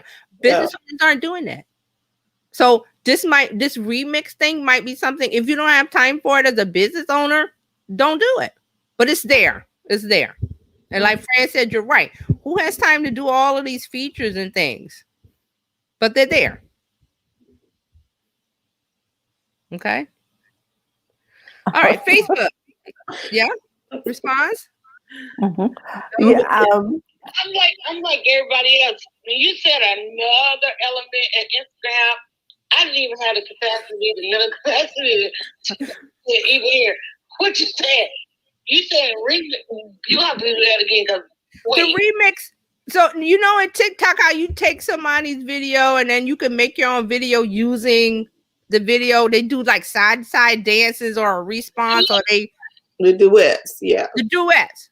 So they're calling it remix in Instagram. Oh, that platform? Is it a whole other element? No, it's going to be a feature in Reels. It's part of Reels. Okay, part of Reels. Okay, see, when you explained it that way, I understood it better. Thank you. So they're calling it it's the remix to capture reactions, to respond to somebody who does a video, and you can respond back, get creative with content and stuff like that. Okay. Now that makes sense. That's the element that they have. Right. It's going to be in Reels. It's inside of Reels. It's how TikTok has all of these features where you edit and duet and all that. So Instagram is copying again, basically what it is. They're calling it remix. That's a good feature to have. Yolanda was asking a question. Go ahead. Yeah, I noticed the other day, and I noticed that, they rolled it out and a few people had it, but now I think we all have it. It's guides where you can take your posts and kind of put them together. So if you're trying to explain something in several posts, you can connect those posts and create a guide. So like you can do, if you have a product, you can basically create a catalog. So instead of somebody having to go over to your actual profile and find the post related, you can take, like I was able to take the soaps that are in a particular box and create a guide, a post where people can click on my profile and click on guide, and they can see where the posts that have something in common. Can you talk a little bit about that? Because I'm wondering how people engage with that. Now, what? Wait a minute. What was that? Guides on Instagram guides. Yes, that feature's been there for a while, and you're right. You can't post into it, but you can share other people's Instagram posts into the guide. You can't share your own into the guide, and it's right. It's like a how-to, like a how to do this, or it's like a like a guidebook, and you put posts in it from other places, not your own. I don't think you can put your own. She just did her own, so I want to go see her Instagram account, see if I can pull it up. Unless they changed it, because I know when it first came out, you couldn't put your own, but they probably changed it to where you can put your own posts in there. Right. I basically just search my name and post, and I put a term in there, whatever my search term was. So you know what this is a good use of? If you use a user-generated hashtag and you tell people to post using that hashtag, you can search for that and put all those posts into a guide. Okay, on your profile. I have her post. I'm going to do a screen share, I think. Okay. If I got that right, let's see. Share and share the screen. And I want to go to a Chrome tab, go here, go there. Okay, so we see her Instagram, right? Right. And down in here, I'm in the guides now, so there's posts and then guides. So there's in her guide, she has 3 posts. Right. Of hers that has something to do with the buttermilk bath bars. So she was able to put. She's got the store because Dry Buzz has the store. Right, but these are posts. These are posts that she put 3 posts together in this guide. Let me see what happens if I go back. Yeah, so that means they changed it, because when it first came out, it's been out for a while. It was like you couldn't put your own in, so they must have been complaints, and Instagram quietly changed it, because that was what it was when it first came out. So on here, she put Explore Dry Buzz soap boxes, and then it has Happy Easter, and then the bestseller soap boxes. This is pretty good. So that's damn good. Yeah. Instead of having it all over the place, it's all in one location. That's good. No, I don't have that. Makes sense. The functionality they used to have they had with IGTV. When you create your IGTV, you're able to put them in a category. Right. You weren't able to do that with your post, and it's so hard for people to search. Like you tell them a hashtag, if somebody jumps on your hashtag, then they get to see, different stuff. But since this, you're able to keep people, because the main thing on social media is to keep people focused on your own stuff and not distracted with somebody else. Right. Right. And I logged in the other day, and it was like, you haven't created any guides, you might want to create guides. And I don't know if that is particularly because I have the store or the account or whatever. And Instagram prompted you because you have the store. Because you have the store. They're saying, okay, you have the store. Why don't you make the guides and get people to buy from your guide? Because you have the store, the shop, the Instagram shop. Right. So is that something that they're going to make? That's their thing that they're going to favor them. They're going to make sure people see your guides. That's the issue with all the platforms. It's like you put all your energy and work into something, and then they get ready to favor something else, and it's like then you got to change up, your strategy. Or if you have somebody join your social media, then, here they come again, wanting you to, redirect them. It's just, it's like, hey, but all of this to say, if Instagram had just let the grid work the way it was supposed to, they wouldn't need to add in all these other things. You could load a video to your grid, and then people actually saw it, was able to interact. You wouldn't need reels. Okay. Right. Okay, yeah, but they was doing the most. Right. Okay, I got one more thing. Usual. Facebook is going to let you control who can comment on your public your post if you make it public. So they're going to let you control who can comment on your public post, not the one you post to your friends. Public post.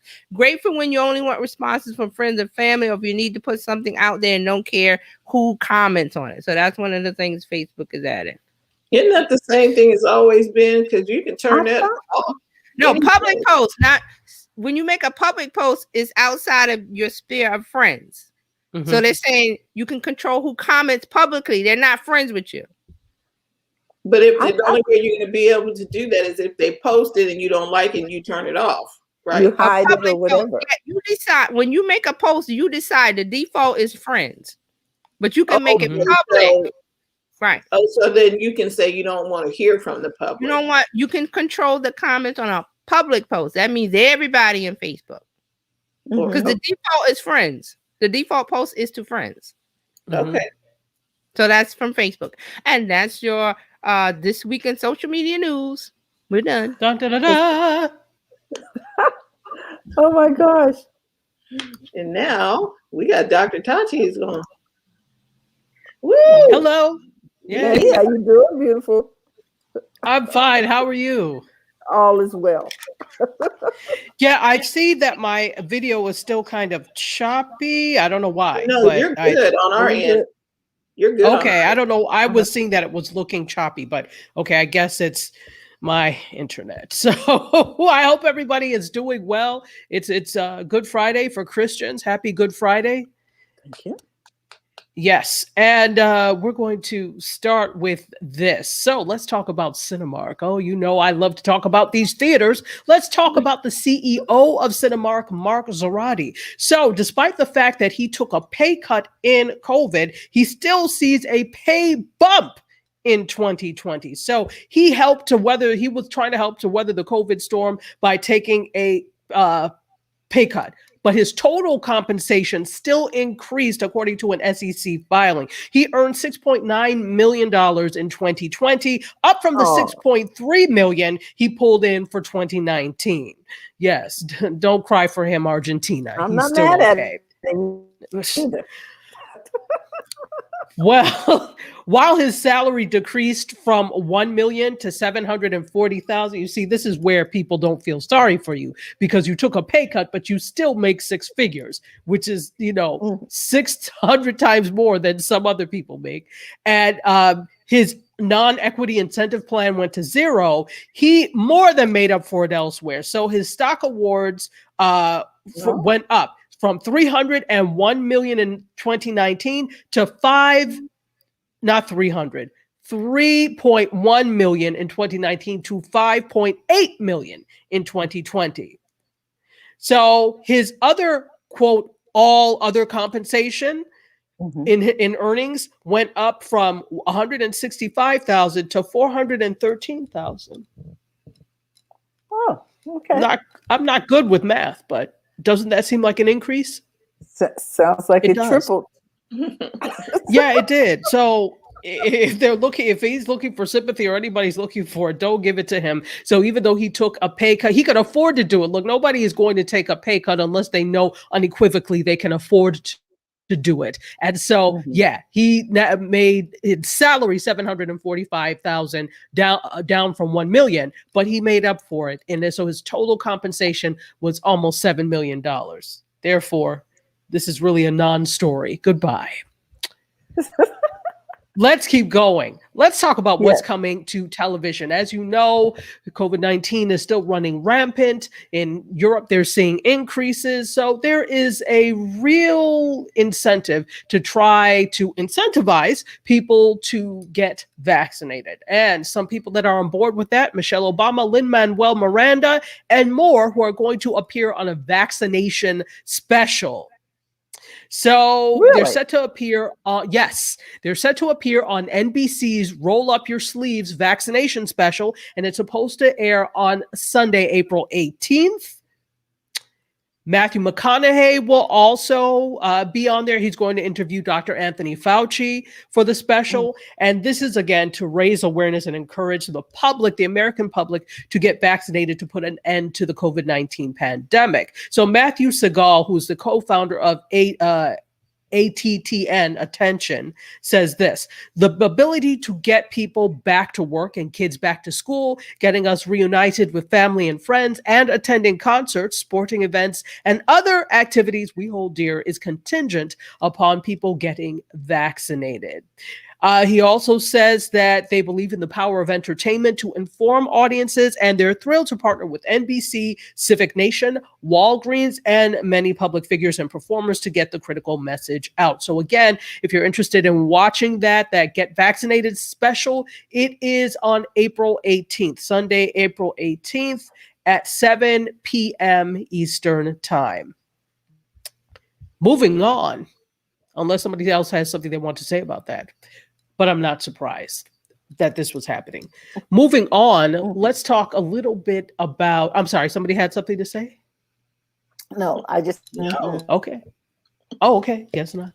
Public information. Okay, so let's talk a little bit about Hulu. I'm sure you all are familiar with the 1619 Project, correct?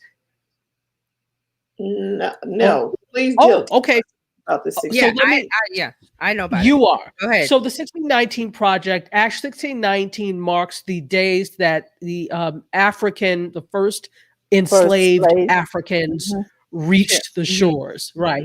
Right. So we like to say enslaved Africans rather than slaves, because enslaved talks about their condition as opposed to who they are as individuals. So 1619 was the date that the first enslaved Africans reached American shores, or North American shores, we should say. So it's a docu-series from the New York Times, and Hulu has ordered this. So now the 1619 Project was a collaboration with the New York Times, etc. And if you know, there was a whole spread, there's a whole website that details all of this, and it's fantastic. She actually has won, the author of this has actually won some sort of prize.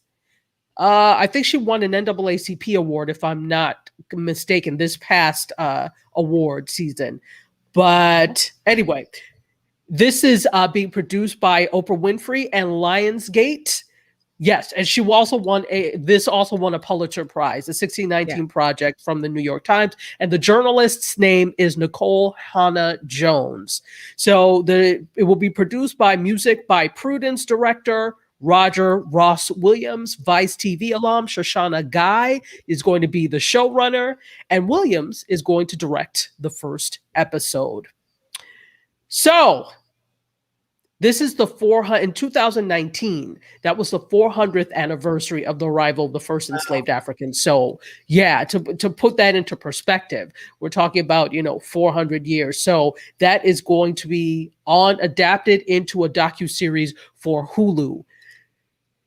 Good for you, Hulu. I'm interested to see this. It is hard, very difficult for me to watch things about slavery, just because of the colonialism, because I get angry every time and nothing gets done. So I have to be in the mood for these types of things. But I think the 1619 Project is too important not to view or look at. So I'm going to be interested to see when this comes out. They don't have a date for this yet, but I'll let you know when they do. And speaking of documentary film, filmmakers are calling out PBS. You know, they do an awful lot of documentaries on PBS, but they're calling out PBS for a lack of diversity and an over-reliance on Ken Burns. I mean, Ken Burns is so ubiquitous in the democracy. You know, every damn they minute. They should recall it the Ken Burns channel. Yeah, exactly. And on top of that, he popularized the film technique of zooming into photos to make them more dynamic, but they call it the Ken Burns effect. Yeah. So that tells you that they over-rely on things. So no disrespect to Ken Burns or his daughter, Sarah Burns, but they do over-rely on Ken Burns. They're like, oh, we need to get Ken Burns to do it. Let Mikey eat it. He'll eat anything. So get Ken Burns. That's what they do. So there are nearly 140 documentary filmmakers who have signed a letter that was given to PBS executives that suggests that they are providing an unfair level of support to white creators and facing a systemic failure to fulfill its mandate for a diversity of voices. So the letter, it's called A Letter to PBS from Viewers Like Us. Brilliant, because that's their tagline, right? With support from viewers like you. Brilliant. Yes. I smell an opportunity. I hate to interrupt. I smell an opportunity for an app or something where it is Black documentary features. Is there such an app? Okay, not an app or a platform specifically, but a lot of these other, if you look on the Roku channel, you will find, for Black movies, but not Black documentary or documentaries deal with. That's why I say I smell opportunity. I smell opportunity. Absolutely. Somebody. But I put this specifically right after the 1619 Project thing because who's doing that? Hulu. Now, typically, these are the types of things and stories that you would find on a PBS, right? Yes. Those are the stories you would find. But Hulu is snapping this up. So PBS, you're going to outlive your usefulness if you continue to only get Ken Burns to do all of your things and you continue to ignore voices of color in this space, right? Yeah. So they looked at data for this, right? So Ken Burns has done baseball, jazz, the Civil War, and there's an upcoming 6-hour program called Hemingway. So they're using data, the people who signed this letter are using data from PBS's website, saying that Burns has created about 211 hours of programming for PBS over 40 years through an exclusive relationship with the service that will last until at least 2022.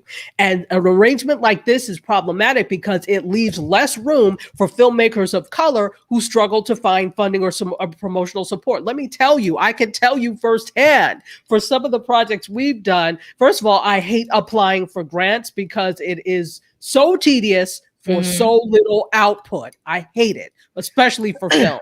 So we apply for things, and a lot of these are backdoor usherings into PBS and having things on PBS. But when creators of color are consistently told no, or they pick the same people, I bet you Ken Burns gets these grants all the time, because he's not paying for this out of his pocket. He's getting grants, he's getting corporate sponsorships, etc. But then when you keep getting grants for things like this, that means other creators, and most notably creators of color, are left out of the conversation.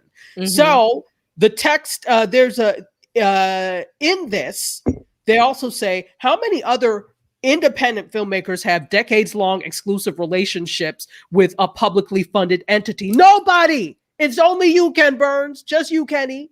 That's it. So this is a problem. Go ahead. I said, I smell opportunity. When you're talking, I'm thinking like, opportunity. I agree. My thing is like, I don't like to beg people for anything. So fine. PBS does not want to show our stuff. They may take the number 6 train to hell. Let us have our own platforms. Because we're not going to beg. Ken Burns doesn't have to ask. They come to him. They knock on his door and say, here's some money. 211 hours of content only from Ken Burns. Right. Does Sesame Street even have that much? Well, they do, but I'm just being facetious on this. Now, so Hulu is stepped in But you know who owns Hulu? Yeah. Yep. Disney, Fox. Yeah, Disney and Fox own Hulu, so they said okay. And Disney, I mean, I looked on the Disney Plus channel. They have a lot of content featuring writers and people of color. So Disney is stepping up to do something about it, or maybe not in a, not doing something about it for the sake of doing something about it, but they came in and they put up this thing on Hulu. The 16 Well, project. Yeah, the 1619. Well, a lot of these media companies have had come out and made statements right after the George Floyd murders in terms of a commitment to amplifying voices of color, to giving more opportunities to creators of color, creating pipelines from different universities, giving to different universities, particularly HBCUs. So the conversation and the discourse around providing opportunity is there. PBS, I thought you were in on this, but now here we go that somebody has done the math, and you're not living up to whatever. And I don't even know exactly what they promised to do, if anything. They may think that, oh, well, we've done X, Y, Z. Well, not when Ken Burns has the Ken Burns cartel has or mafia has a whole on the documentary space there. I don't know what they have on you, PBS, or what blackmail, but again, no disrespect to Ken Burns, because I think he is a brilliant filmmaker and brilliant documentarian, but I can only see the Ken Burns effect one more time before I blow. So how about we start giving ideas? And then if you don't want to give the space, I'm like, with say what you want about Tyler Perry, but he said the thing about building his own table while people are begging for opportunities XYZ. I'm building my own table in Atlanta. So I'm calling you out, Tyler Perry. I know you also don't like to give opportunities to other writers other than yourself. So I'm calling you out. There's a platform right there that could show Black documentaries. You have it. You have it. It's built. You just have to let somebody else do the writing besides you, sir. Did I say that? I did. Have a few more comments. A few more stories, and then we are good. So let's talk a little bit about the law and media. So the Supreme Court is backing the FCC, the Federal Communications Commission, and allowing relaxed media ownership limits. So the Supreme Court let the FCC ease limits on the ownership of local television and radio stations, siding with the broadcast industry regulators in a long-running fight. So there was at one point limits to how many television stations, local television stations, and how many local radio stations one entity could own. This past administration came in because they were under Ajit Pai, the FCC, and they relaxed those things. They also relaxed a lot of other things like net neutrality, right? A lot of those other things.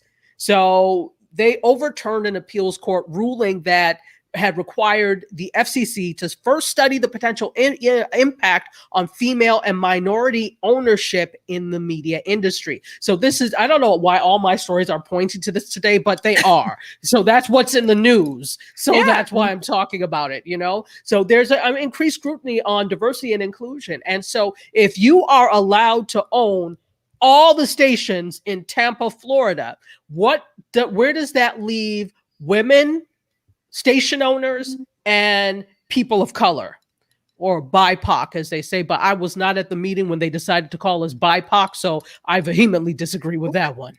Who decided that? I don't know who this they is, but I'm like, BIPOC? Who decided this and when? We're still people of color to me.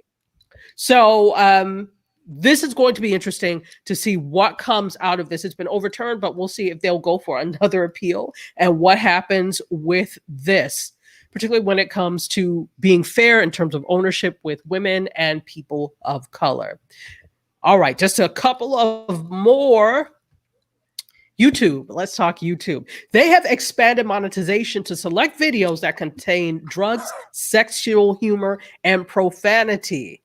So they are announcing, they're announcing updates to their advertiser-friendly content guidelines, and they're saying that they're going to enable more content to become fully eligible for full monetization after listening to feedback from creators and marketers alike, they said. So first, YouTube shared this on a support page post that it was going to expand the full monetization. And in YouTube Studio, there's a green icon. That's how you'll be able to find it. To content that contains, quote, violent interactions with law enforcement, recreational drugs and drug-related content, or sensitive events, though only when those videos are being used for the purpose of education, news, or documentaries. So previously, these were not eligible for full monetization, which to me was foolish, because if it's something for the public good, for education, and you're not going to give it full monetization, you're just letting a bot dictate what your business does. You're letting an algorithm dictate what your business does instead of using common sense, business sense. So this to me makes more sense. Further, they also said that they're expanding the monetization unit, or monetization content rather, quote, where non-graphic objective discussions of controversial issues are in the video. So in terms of sex and profanity, YouTube says they're going to allow monetization of these videos when delivered through the context of humor, such as romance or dating jokes, as well as on videos that feature the usage of moderate profanity, including two of the seven sinful words for broadcast that begin with an S and a B in the first 30 seconds of the video. Before, if you use profanity in the first 30 seconds of the video, it could result in demonetization. So some changes in terms of what can be fully monetized at YouTube. Interesting. And very interesting. So I have a question. What are the 7 words that we can't say them on broadcast TV? I mean, but are they, like, I'm sure you can guess what they are and what they begin with, but this is why in radio, and I know Dryer Buzz is not in the room anymore, but Dryer Buzz worked in radio. So, and for anybody who works in radio, usually, especially if it's a college radio station, they have a poster with what you cannot say. And this is why there is a 6-second delay, both in television and in radio, so that you can, if something gets said, you can press it. You have 6 seconds to press a dump button so that you get that bleep or that blanked out before it goes out over the airwaves, because the FCC can fine you for each instance of saying those things. So it's interesting because it works a little differently with something like YouTube, etc. So And if you want to know the words, you can go to Wikipedia. They're there. That too. They're on Google. It's on Google. You could Google the word. There's like 7 of them. Yeah. That you cannot say. Right. On broadcast television. Remember now, if you're paying for it, there's leeway with cable and streaming because people are paying for these. But if it is a public broadcast station, you may not. Yeah. Yes. On Sirius XM, you can say these things because Sirius is a paid platform. Right. Yeah. That's why Netflix and the rest of them, you hear every little bleep, bleep, bleep. I was like, whoa, because it's not broadcast television. You're paying, broadcast television. You're paying for it, and that's your choice to be exposed to those things. Although they still do rate these things and let you know that this contains profanity, violence, sexual content, etc. They'll still rate them, but they will not censor them. Right. It's your choice. You know what goes on here. If you want to watch it, that's on you. Or you can cancel your service, or you can do those things. But people forget that they can do those things. Nice. And they'll just complain. Yeah, they'll just complain. I'm like, it falls on. It falls silent because you're paying for it. Change the channel, right? So don't pay for it. Cancel your subscription. Right. If you're so upset. Okay. And that's my final story. Now, I have a question. This has something to do with media. Fandango has welcome back to movie theaters. Fandango helps you go back to the movies with confidence and peace of mind. I'm like, really? Really? Can we get some air we can trust? Open theater. check the theater safety policies, like really, because they were not clean in the first place. Never. Contactless ticket purchase or ticket entry, contactless, and worry-free refunds and exchanges. And then you can click to see the theaters that are open near you. No, I'm sorry. No. And now they got movies that are now playing and coming soon, and some of them are on demand. Exactly. Yeah, on demand, and I'm guessing you can get a lot of them over on the HBO Max. Right. Remember? A subscription. I was like, I'm not paying y'all no. Or do like we sometimes tell you, sign up for it for a week or whatever, watch the movie, turn it off. But I'm not. Okay, I looked at my Fandango app and I see what you're saying. Welcome back to movie theaters, and they got contactless ticket purchase, worry-free refunds, check theater safety policy. Where is the thing that says y'all cleaning, that you're cleaning the air? I want to see all of that has nothing to do. Where's the air filtration system that's cleaning the COVID, like Carolina was talking about? Put that in there. They're going to stink and destroy it. Don't just tell me you got, air filtration systems, because most of those, we have to pray that the COVID is going to land on the filter and sacrifice it and say, "Oh, catch me," even though the holes are so big. I want to know you're using something that works. But see, movie theaters want us to come back. There's machines that because they use them on the MTA, the subway here, to clean COVID. There's a machine. Buy that machine, have more than one, and clean COVID out. And maybe we'll come in. But they're not doing that. They're talking about contactless this and welcome back to what? You didn't do welcome back to COVID. I mean, the whole. Get those machines. Yeah, it costs $1 million. Get a couple of them. well, that's the thing. Because you lost. They make most of their money off the food, right? Yes, most is made off of concessions. Why haven't they bought those machines that kill COVID? Because it's the same thing with we are reactive as opposed to proactive. We would rather wait for something to happen than prevent it in the first place. Right. So those machines do cost a lot, but they also have the Clorox 360 program. There are a lot of different programs that you can. Any of that? They're saying welcome back to the movie theater. Helps you go back to the movie with confidence and peace of mind. But you didn't show me that you bought this machine. That's everything they're talking about. Everything they're talking about has nothing to do with the cleanliness and the safety in the theaters. It's all contactless. So I could buy my stuff contactless before. All of the rubbish you're talking about, I could do before. Yes. They're making it seem like they're doing something. Welcome back, and we're giving you confidence and peace of mind. No, show me that you got like 10 of those machines roaming around. One in each theater, or you're moving them from $1 million each. How much money? What's your revenue? What's your revenue stream? Movie theaters, y'all making billions. Okay, so it says Fandango connects you to information that theaters have shared about what they plan to do to keep you safe at the movies, including cleaning and sanitizing, face masks, and that's up to the individual. They're just telling you that these theaters, the theaters. So Fandango is just disseminating information. Right. Yeah. They're getting the information from the theater. Has to do what they're supposed to do. Right. That's what I'm saying. Where I want to see that before I go downtown and go to 42nd or 34th or all the places I like to go. I'm not going in until I see that machine roaming around, that little robot thing roaming around. Before I even step, or until you see that sticker on the door, this place is protected by something that it's a false sense of security by making it look like we're cleaning the surfaces. Clean the surfaces, but clean the air.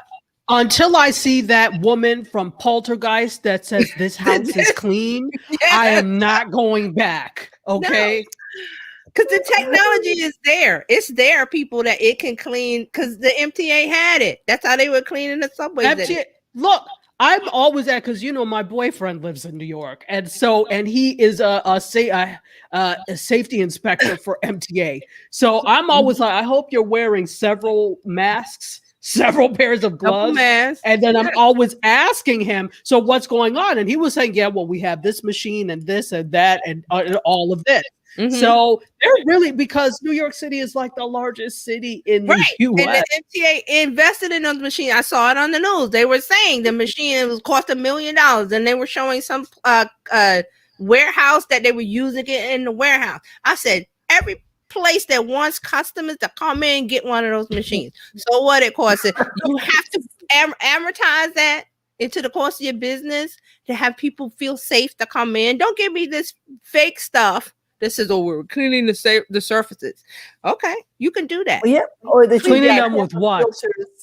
That clean don't catch the COVID. They don't.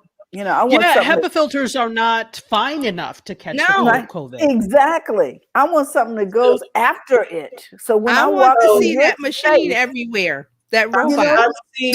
I have seen like at the church where they come through and they give enough time between the two services. And are walking through with the little thing going with up and down aisles and spraying or whatever that is happening in there to let you and you do right now is show and tell. You need to show me something.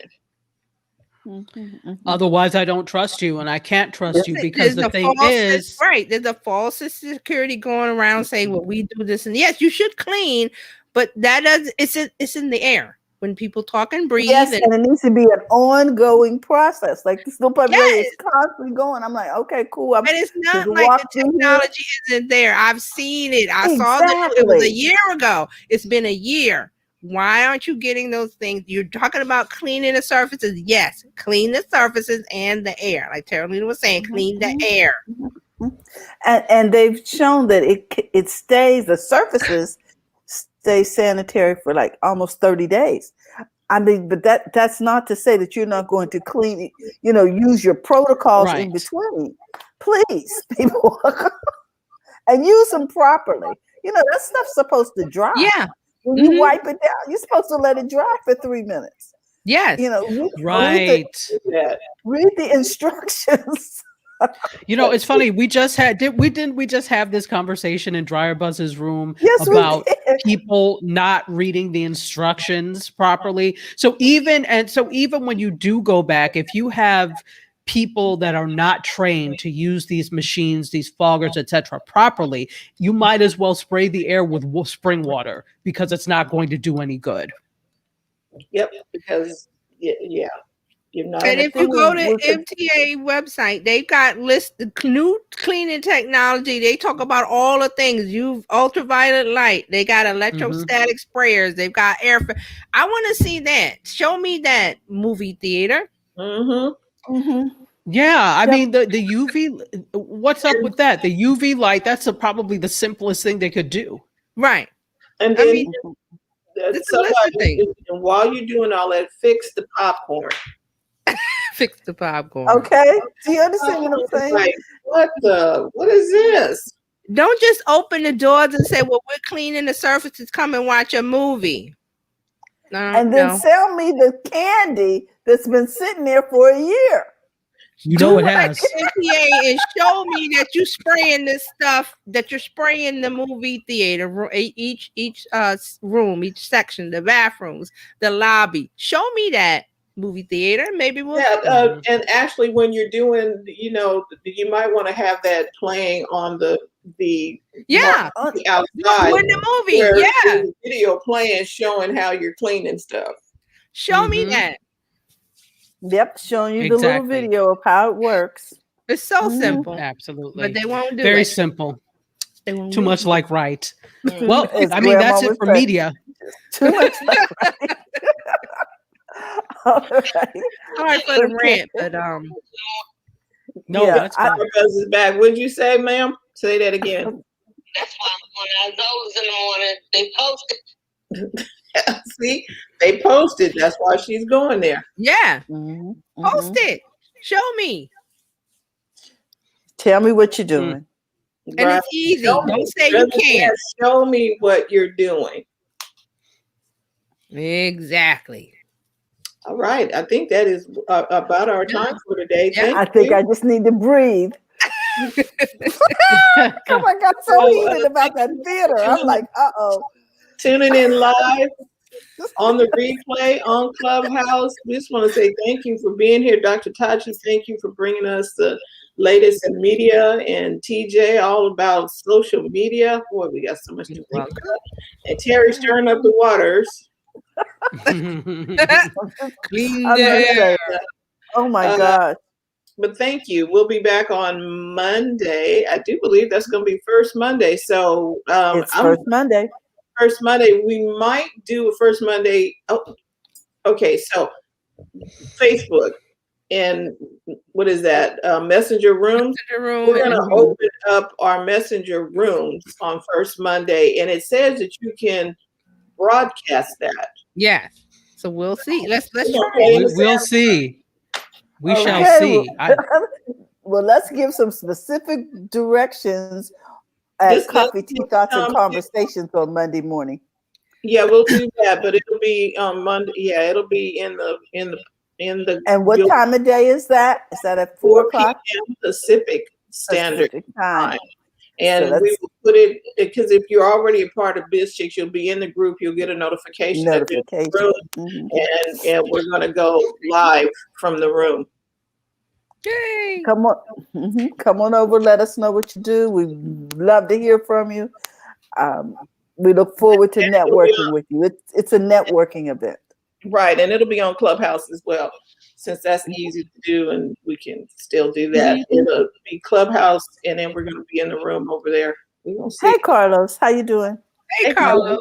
So we're going to see if the messenger rooms will do what we need. Okay. Yeah. All right, everybody. So thank you. We will be back on Monday. All right. All right. We want you to remember, guys, go to the front of your own line. Have a great day. Bye-bye. Bye-bye.